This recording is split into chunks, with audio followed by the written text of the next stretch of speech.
Hey everybody, Ryan here. In today's video, I've gathered another selection of tips and tricks for players of War Thunder, specifically for ground realistic battles. Most of these tips are targeted at newer players, but veterans may also find something useful here too, because there's always something you don't know. And that goes for me too. I don't know everything.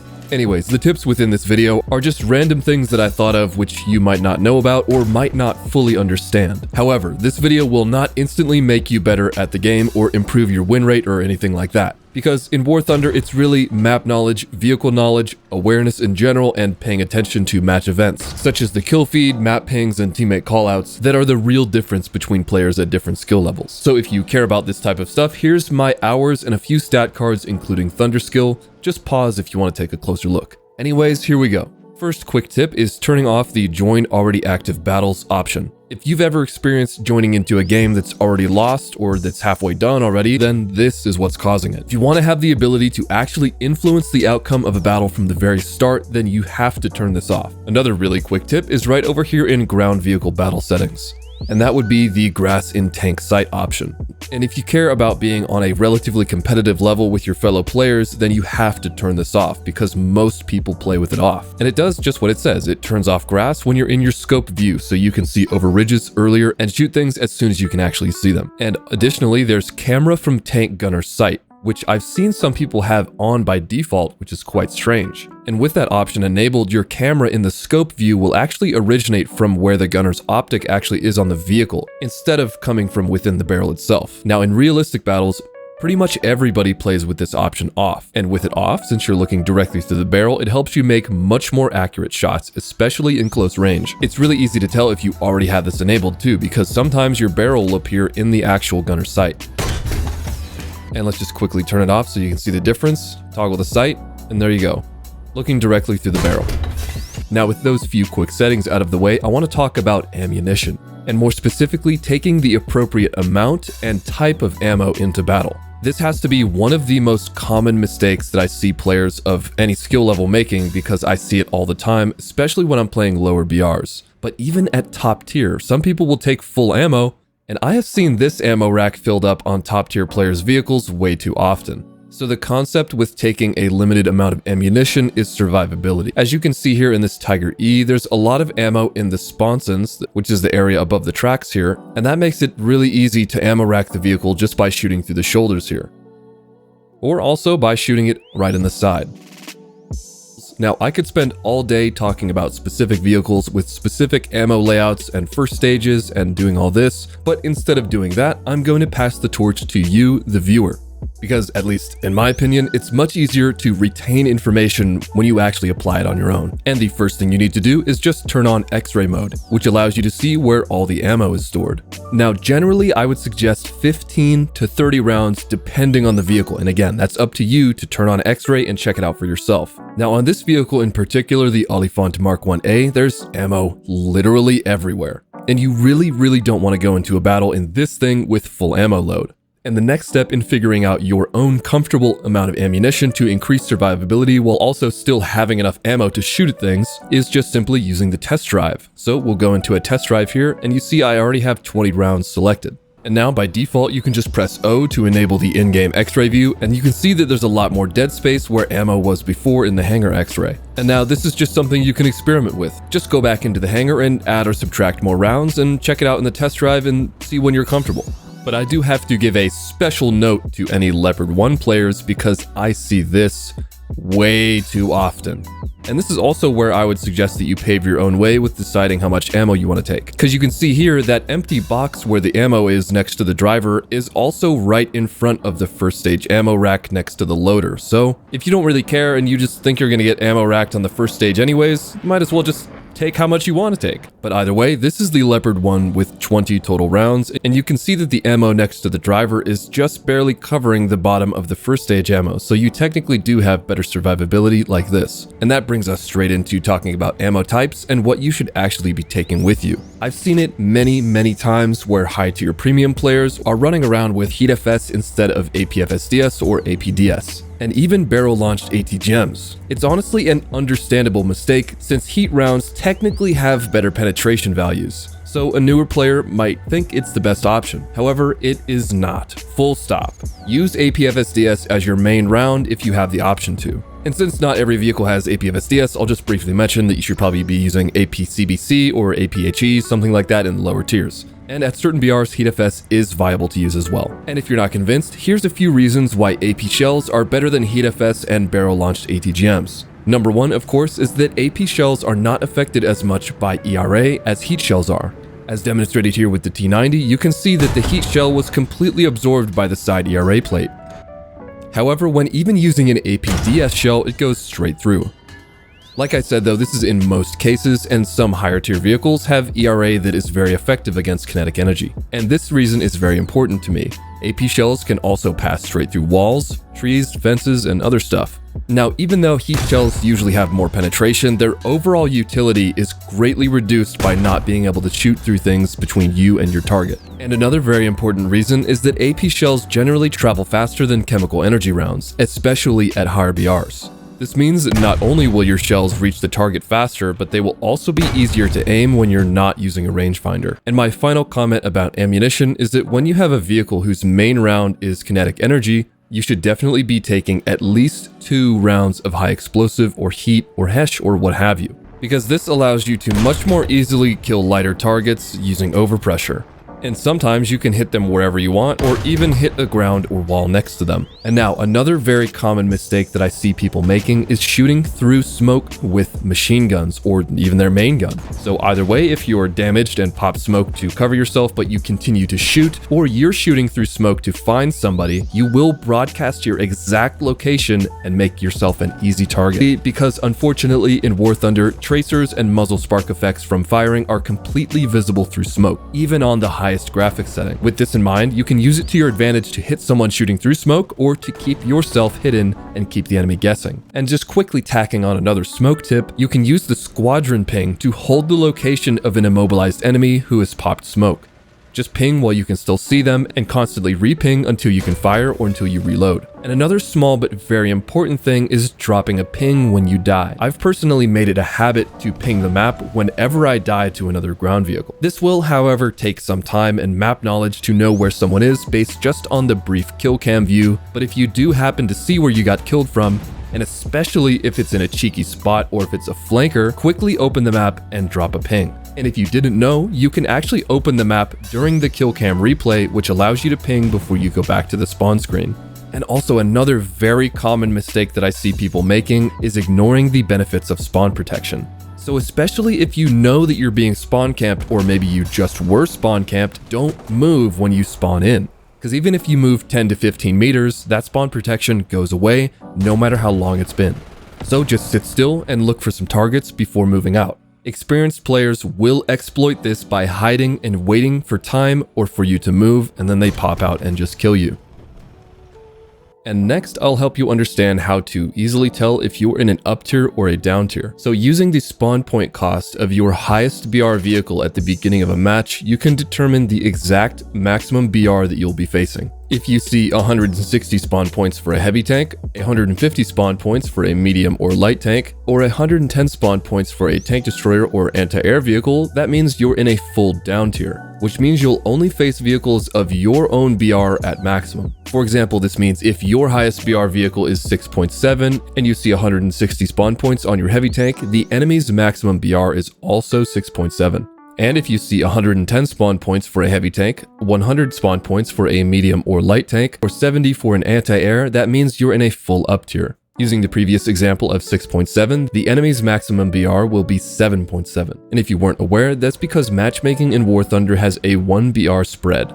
So being informed is a critical part of making smart decisions in War Thunder. And if you have some kind of idea of the potential set of vehicles that you could be facing within battle, by checking the spawn point cost and maybe the nations that you're facing, you can modify your strategies and maybe decide to take a different vehicle, or maybe even more of a certain ammunition type, or move to a certain position on the map. All that being said, some weird stuff happens with spawn points in low BR vehicles, and I'm not really sure what's going on there. So And next, a red breech is a dead breech. Tank gun breaches aren't only disabled when they're blacked out and displayed on the X-ray damage feed. Now, while there is still a chance, technically, to fire a dark orange or red breach, in my experience, it's usually a dead breach and they won't be able to fire. So make sure to pay close attention to the X-ray view when you shoot somebody, because the information gained from seeing what is damaged on them can be the difference between a won or lost engagement. Or maybe it'll just make you scream about Russian bias. With that being said, here's a few other things to look out for in the X-ray when you shoot somebody and don't see any damage text. Red barrels usually can't fire. Maybe you notice that their engine or transmission is damaged and so they won't have as much mobility. Maybe you notice that they have their loader missing and so they have a slower reload. And also sometimes when you shoot somebody, you can see if they have any previously destroyed modules. Maybe you shoot somebody's driver from around a corner and you see that their breech is also dead already. So you push around the corner. Anyways, moral of the story, pay attention to that X-ray view. And now I want to talk about the best ways to spend your Golden Eagles. And so if you happen to come across some GE in your time playing War Thunder, these are the two most impactful ways, in my opinion, that you can spend it. It's kind of a toss-up, which is really more important, so that's up to you. But I'll just start with crew skills. Now, the true base stats of a vehicle are shown when you have a max level crew with an ace qualification. And these stats are downgraded so that players have an upgrade path and some progression, and Gaijin can make money. It's unfortunately the most pay to have an advantage / pay to win part of the game. So with that said, whenever you come across some GE and you have a crew that you really like, I would highly recommend doing some accelerated training and dropping a couple hundreds or maybe even 1,000 on a crew you really like. And if you do, then here's the skills in order of importance that I recommend you train first. Now, the first is weapon reloading, with a quick caveat that if you happen to use a lot of auto-loading vehicles on a certain crew, you can ignore this one. But anyways, this skill reduces your reloading time on manually loaded vehicles. And as you can see here with this Centauro with a standard 105mm, the base reload speed is 8.7 seconds, and with an ace crew with maximum weapon reloading and maximum leadership, which I'll get to later, the reload time is down by 2 whole seconds to 6.7 seconds. And the next most important skill for me is targeting on the gunner. And this is applicable to literally every vehicle in the game, because it increases the speed at which your turret rotates horizontally and your gun elevates up and down. And there's also the targeting quality parameter that it increases, which makes it so your gunner aims both vertically and horizontally at the same time. And next is tank driving on the driver. And you could argue that the next skill I'm going to talk about is more important than this, but bear in mind that mobility is king in War Thunder. So with that being said, the driving skill just makes the tank accelerate quicker. It's pretty simple. And then next is leadership on the tank commander. Now, when you have leadership at level 5 like I do here, you increase all of these listed parameters by 10%. And so for the weapon reloading skill, you can see where that little golden 1 is. It decreases the reload time by 0.2 seconds, which isn't much, but it adds up in tense situations. And after tank leadership, I would personally go through every crew member and increase the field repair skill evenly across the board. And after that, I would go through every crew member again, starting with the driver and gunner and increasing their agility skill. And after that, maybe you want to do some vitality or artillery strike time or keen vision. Doesn't really matter. I usually just max out artillery because it's cheap. And the other best way to spend Golden Eagles, and Silver Lions for that matter, is with crew slots. Now, definitely always buy the maximum amount of SL crew slots as early as possible, because this allows you to stay in matches longer and train the new crews, which helps you increase your chances of winning matches by influencing them for longer, and etc.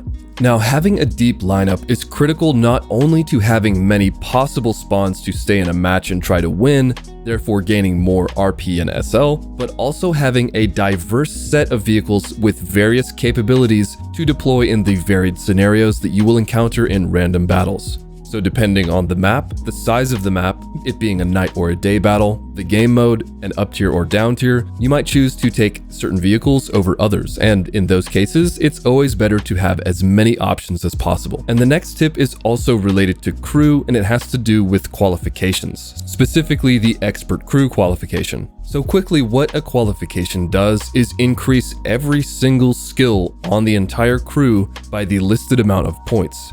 So here, for example, it says +3 to everything including tank driving. Now, since I already have the tank driving skill maxed out, it would increase it further by 3 times, and you can see the breakdown of skills and what the qualification does by mousing over the skill bar. Now, if you're like me and you're not necessarily competitive, as in wanting to be the best in the game and wanting to win all the time, but you want to at least be functionally on par with the opponents that you face, therefore giving you the best chances of success outside of your own skill, having an expert crew is critical. And yes, I realize that an expert crew can be very expensive depending on the BR of the vehicle in question, which can be up to 1 million SL or even more depending on the vehicle and the rank.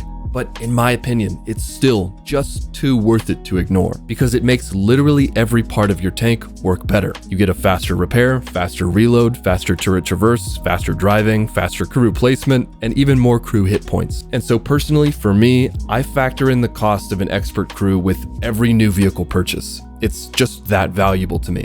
And I don't think many people are aware of this, but you can actually work your way up to a free ace qualification by playing a vehicle that has an expert qualification. And you can check that right here in the qualifications tab. And for example, here on the M247, if I make 890,000 RP by playing the vehicle, I'll get a free ace crew. Now, additionally, on the topic of entering into a battle with information and tools to perform at your best, you should pay close attention to the game mode type that you're thrown into, those being domination, conquest, and battle. I'll just try to explain the key differences of these 3 as quickly as possible. However, first, some of these similarities. All modes in ground realistic battles start with 18,000 tickets, except for the jungle map. When a player dies or is killed, their team loses 100 tickets. Having any number of players from each team contesting a single capture point at the same time will prevent any capturing progress. Matches also end when all players on one team cannot spawn another vehicle and or leave the game, and the time limit is always 25 minutes. Now, specifically in domination, which in my experience is the most common mode you'll be thrown into, it's pretty simple. There's 3 zones, and when none are held by either team, no tickets bleed. When one team has a zone advantage over the other, tickets bleed for the other team. That's it. The key in this mode is managing your own team's ticket bleed by keeping points captured and keeping the kills rolling in. Now, in Conquest, there's just one single zone to contest. And when the zone is neutralized, of course, no tickets bleed. But when it is held by one team, the other team's tickets bleed. However, Conquest map variants also have some really strange layouts, and a lot of them are really unbalanced. And so early game positioning and momentum is critical here. But with battle mode, there's 2 zones that are pre-captured by each team, and they are typically positioned closer to the spawn sides of the map. Unique to this mode is a longer time to capture a zone, not only due to them being pre-captured, but they also inherently just take more time. And also, the only way to bleed tickets is from players being killed or dying. So to sum it up, there's 4 ways to win in this mode. The most common, in my experience, is simply just running out of time, which will give the win to the team with the most remaining tickets. Then there's purely by capturing the zone, which immediately bleeds all remaining tickets and wins the match for the capturing team. And also when all players on one team leave the match or can no longer respawn, and rarely by pure ticket bleed from killing players. And now I want to talk about learning from your mistakes and deaths. Now, I'm sure all of us War Thunder ground players have experienced being shot from an insane angle that they didn't even know existed. However, you don't have to let that get you down, because you can learn from that experience very easily. Just go into the server replay when that match is over and you'll quickly gain some new map knowledge. All you have to do is look for the time and place that you were killed and see where the guy that shot you was at. Maybe go check it out for yourself in a custom, see what the angle is like. Who knows, maybe you'll even find your new favorite spot. The most important part though is actually retaining that information and recalling it the next time you're on the same map. That way you can either remember to avoid or counter the spot, or again, you can try it out for yourself. And improving in this game just takes time and experimentation. So definitely use all of the tools at your disposal to improve your ability. Now also I want to talk about corner peeking tactics. Because while playing ground realistic battles and being in a tank, third-person peeking is unfortunately a part of the game due to the camera perspective, whether you like it or not. And if you don't, maybe you should try sim battles.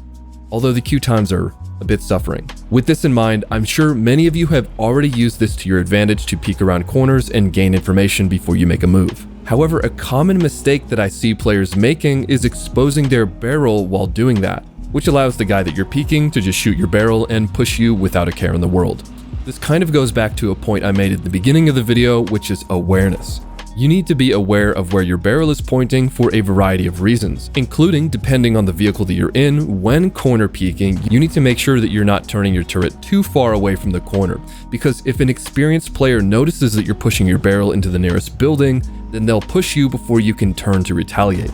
And this is especially noticeable in vehicles with poor horizontal traverse speed. And also, awareness ties into this next point about crosshair placement, most notably so in urban maps. Now, this obviously is not a competitive first-person shooter like Counter-Strike or anything, but crosshair placement is still critically important to consider. And this might just be me, but I find myself often aiming at the ground when scanning for targets from third person. This is a great place to check yourself and pick an actually useful place to aim, like the nearest corner or maybe a common route that you've seen players drive through often. But being hyper aware of crosshair placement like this is only really helpful in urban maps, but it is still a valuable thing to pay attention to, especially if you find yourself getting caught off guard with your barrel pointing at the ground or somewhere useless often.